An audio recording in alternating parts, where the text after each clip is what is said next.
Hello, Flash Dagger here, and this week we're racing at Watkins Glen in what can only be described as an absolutely incredible race. You can see the strategy, hards and softs required. However, that hard tyre is going to prove to be absolutely destructive for many a race. Here's an example. Mikael Hazal, one of the best to ever do it, a former world champion, and even he can get it wrong on the throttle in some of these challenging corners on the hard stint. So we just jump into the lobby and we take a little look at one of the comments from Matt Williams, very fast driver in his own right. Bomb sight, baby, let's go. I don't know that Nostradamus could have predicted that any better. But we get ourselves logged in and we have a look at the lobby to see who are we up against in this race. The real threat comes from the front, of course. That's Antonio Santos, one of the fastest drivers in the world right now in P1, P2, Ben Henksai. And P3 is Wind, guy with multiple world records, incredibly fast driver. Now P2, interestingly enough, just came back from the virtual Olympic series. You may not recognize the name. If you don't, that's to be understood entirely. You may know him as Shoddy, or maybe one of the 600,000 or 700,000 other different accounts that he uses. We get on with the race, and with so much chaos about to ensue, we need this. That's right, we're going to use a death counter just to keep track of how many deaths occur in this race. However, it would be remiss of me to start pointing the finger and laughing and exposing other people's mistakes and incidents without first taking a look at my own. So let's have a look at some of my worst moments from the week. So first up was the chicane. We're turning in far too early. We've caught the grass. It's throwing us to the left hand side. We hit the barrier. Pretty much wall riding at this stage. Thankfully we don't impact anyone. Can't say the same for this, unfortunately.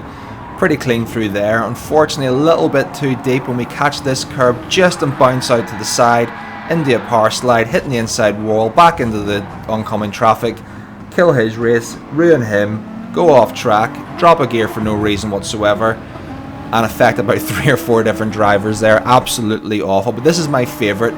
We're entering the pits. And unfortunately, we've given him a little bit of a tap there. We've held the inside line and made an overtake. Completely unintentional. It was absolutely awful. But this gives an example of the types of lobbies we're in, with multiple world champions and world tour drivers. But take a note of P14's name. I thought I was going to struggle to pronounce this name in the commentary until I realised it's not a name at all. It's a sound effect we've all made. Let me know in the comments if you can actually work it out. I'd be interested to hear. So, as you can see, my blinkers are on. I'm lifting here to let him through. You know, we get on with our race and we had a good race thereafter. But back to the race in question. So, 3, 2, 1, lights off, away we go. And you can see on the right hand side, you'll see P1, Antonio Santos has just dropped to the back so he can race from the back. He's far too quick for us. We get into the first corner, drop the fourth, drop the third, coast in, power out, being careful of the curbs. But P6 isn't careful and he's absolutely binned it. He's our first death. He's just left the lobby. We're up into P6, 2 positions gained in the first corner, and we carry on through the slipstream, chasing up to Mixtural and P4, which is SM Racing, and P3 Aliafi. Obviously the 2 faster guys in the lead, which is the Olympian and Wind. So we carry it through here in the chicane, and we're just trying to really get these tyres warmed up at this stage. The tyres and cold tyres in lap 1 are absolutely horrendous to drive on. They really have no grip and feel like death at pretty much every corner. Now the next corner coming up, which is the last corner of Sector 2, is probably one of the worst for it. You really have to be very, very gentle on the throttle coming out of that corner, as we saw earlier with Mikael Hazal. And you can see here that P4 and P5 are getting all sorts of... Oh my goodness, there's 2 down. That's a double kill. 2 more deaths. We're now up into P4. We haven't even finished the lap. You can see the gap to Aliafi front of us is 1.3, now down to 1 second. It's a little side by side with Wind. We've got DJ Olive behind us, 3/10 behind. We're in the slipstream to P3. We need to hold that slipstream to the faster drivers and make sure we can carry on and get some slip up the main straight after turn 1. So pretty much at 1.3 now, 1.2. Need to close that gap. Need to make sure we're in slip coming off the first straight. Let's see where we are now. Just under it at 1.2. You can see the Olympian has put in the fastest lap, of course, as we start lap 2. Drop shift again, 4th to 3rd, coast, and oh my goodness, the Olympian has gone wide. He's absolutely killed himself. He's going to lose all sorts of momentum. We're going to have the slipstream. Can we catch up to him? Can we get the pass done? It looks like he's got some damage as well, so it's really impacting the speed.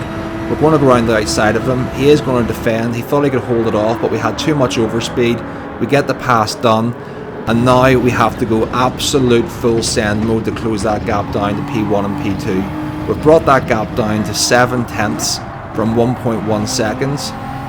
Much faster driver with wind, pushing the pace here, but oh my goodness, LAF is going wide, and he's going to, oh, he saved it, so it's not a death. We'll just delete that one.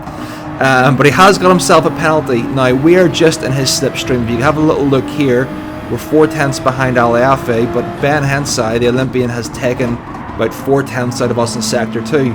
We need to keep him at bay. We need to make sure we actually get past P2 cleanly and get in the wind slipstream. We're going to get P2, 2 laps gone, 6 positions raised. Wind is 1.3 ahead of us at this stage.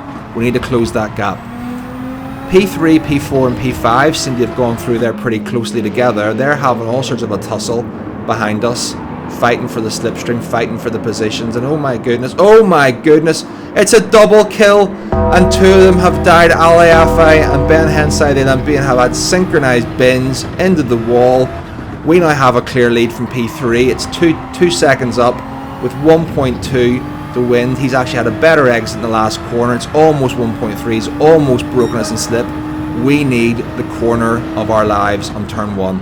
Dropping to 3rd, 80% the throttle, push out to 100. We're very good at that corner ordinarily. It's about the only place we can match wind, and you can see the delta is coming down up that straight by about 2/10. So we've actually reclaimed just a little bit off it as we come through the chicane. Oh my goodness, wind has got himself a penalty. This is great for us. We're going to follow his line round here. Much faster driver, just following his lines and trying to copy what he does. Now he runs it out nice and wide there, but he's got a penalty. Now you can see the gap is 1.1, but we've carried so much speed following his line that we're not used to. We've completely missed the apex. Really impeded ourselves, and all that time we've gained, we've completely lost it. Back up to 1.6 seconds behind wind. Thank goodness we have the penalty to be served, which will bring us back into slip. But where will it bring us? How close will it get us to the faster driver? It's coming down nice and fast now. It's at 1 second, 0.9, 0.8. We get an absolutely horrible entry into that corner, burn off too much speed and lose another 1/10 and a half. And this corner is the one that you can really have a lot of problems on.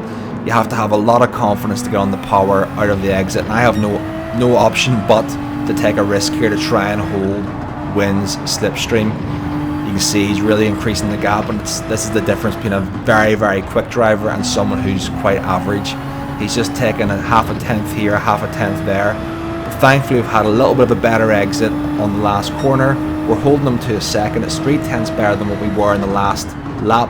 We come into this corner, same again. 3rd gear, push out. Oh my goodness, wind has put himself into the wall. We're in the lead.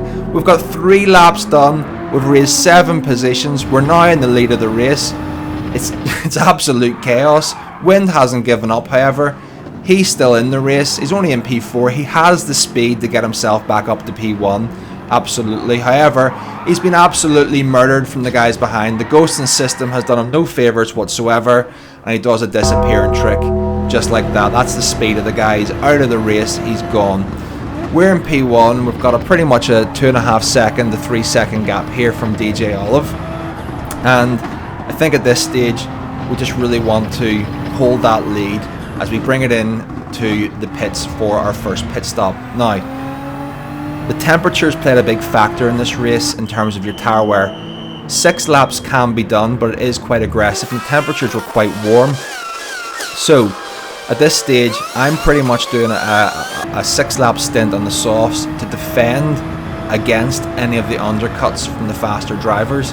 However, as we speed on here a little bit further, you will see that really as we come on to lap 5, they haven't gone for the undercut. So me stressing the tyres, which is going to be massively important later on, was absolutely unnecessary. You can see P1 to P5 have all come into the pit, so it's important to see where we're going to come out, because they're going to have the 1 lap fresher tyres against myself and DJ Olive, and they may be able to catch us up on the last lap.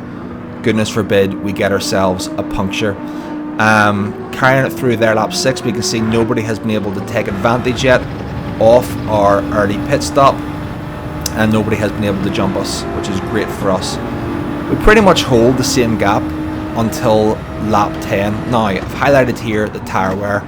Look at the tyre wear and look at the gap. It was a 3-second gap to DJ Olive. This is not over, okay? 3 seconds with the state of these tyres is not over. Once you get a puncture, it's game over.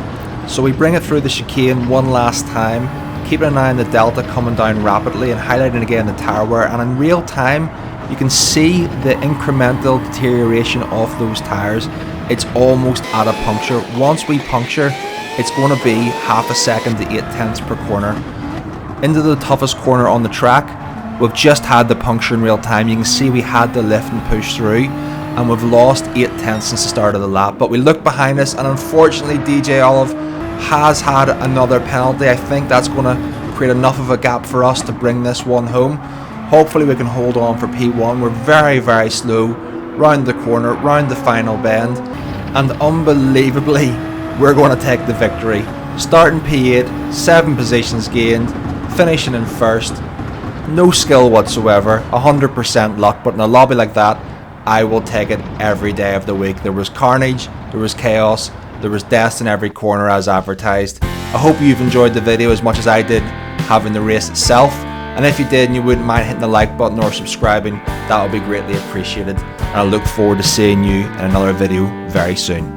Take care. Bye bye.